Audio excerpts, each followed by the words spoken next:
Everyone, welcome back to the channel.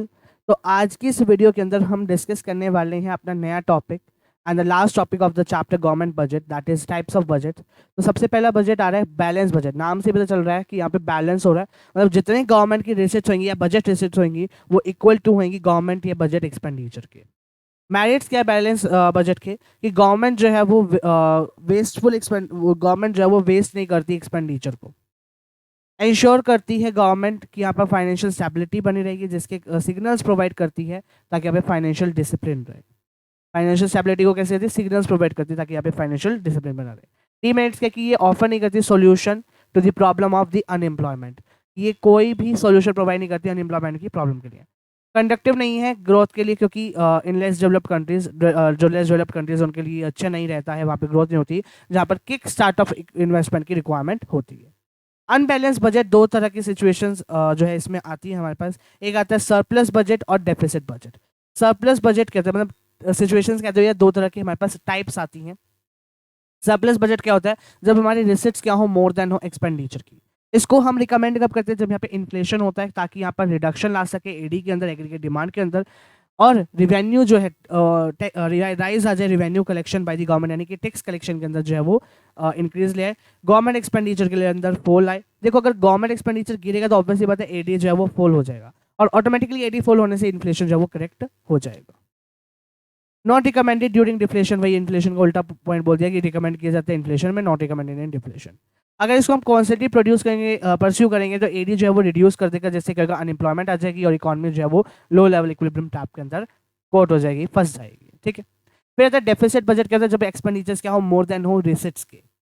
Keynes जो थे उन्होंने रिकमेंड करा इस बजट को ताकि वो डिप्रेशन की स्टेट को जो है वो करेक्ट कर सके। क्यों? क्योंकि इस लेवल पे जो इन्वेस्टमेंट होती है वो कम होती है, और इन्वेस्टमेंट कम तो ऑब्वियसली बात है एडी की हो जाएगी, कम हो जाएगी। तो यहाँ पर हमें पता चलता है कि प्लांट जो है वो लेस देन है full employment level of output से।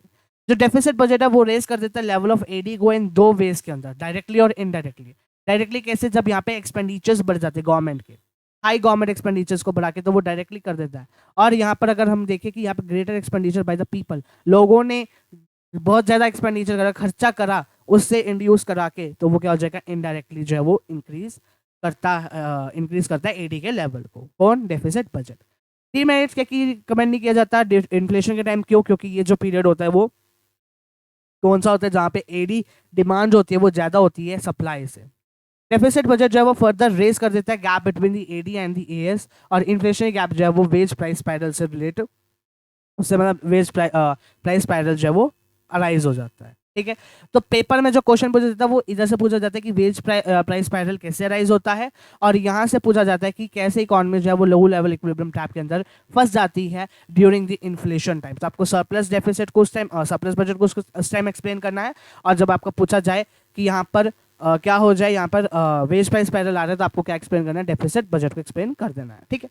फ्री राइडर प्रॉब्लम क्या होती है? कैसी प्रॉब्लम राइज होती है? कब? लोगों के थ्रू होती है। जब पर्सन एंजॉय करता है किन्हीं भी गुड्स को और बिना सर्विसेज, बिना उसके पे किए।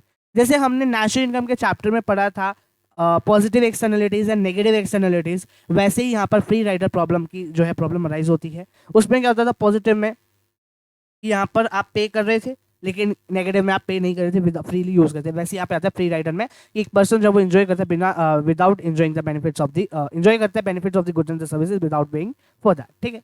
प्रोग्रेसिव टैक्सेशन और रिग्रेसिव टैक्सेशन, दो तरह के यहाँ पे टैक्सेशन होता है। प्रोग्रेसिव जो होता है वो इंक्रीज करता है इनकम के अंदर, जबकि वो क्या करता है? डिक्रीज करता है। ठीक है।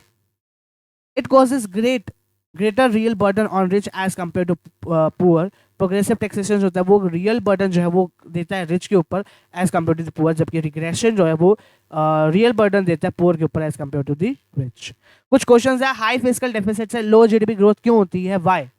क्योंकि यहाँ पर जो है गवर्नमेंट के पास लैक ऑफ फंड्स होते हैं इन्वेस्टमेंट के लिए। हाई फिस्कल डेफिसिट होने के कारण टैक्सेस होते हैं वो बढ़ जाते हैं, और टैक्सेस बढ़ने के कारण इनकम कम हो जाती है। इनकम कम होगी तो ऑब्वियसली पता है एडी कम हो जाएगा, एडी कम हो जाएगा तो इन्वेस्टमेंट भी कम करेंगे लोग। ठीक है।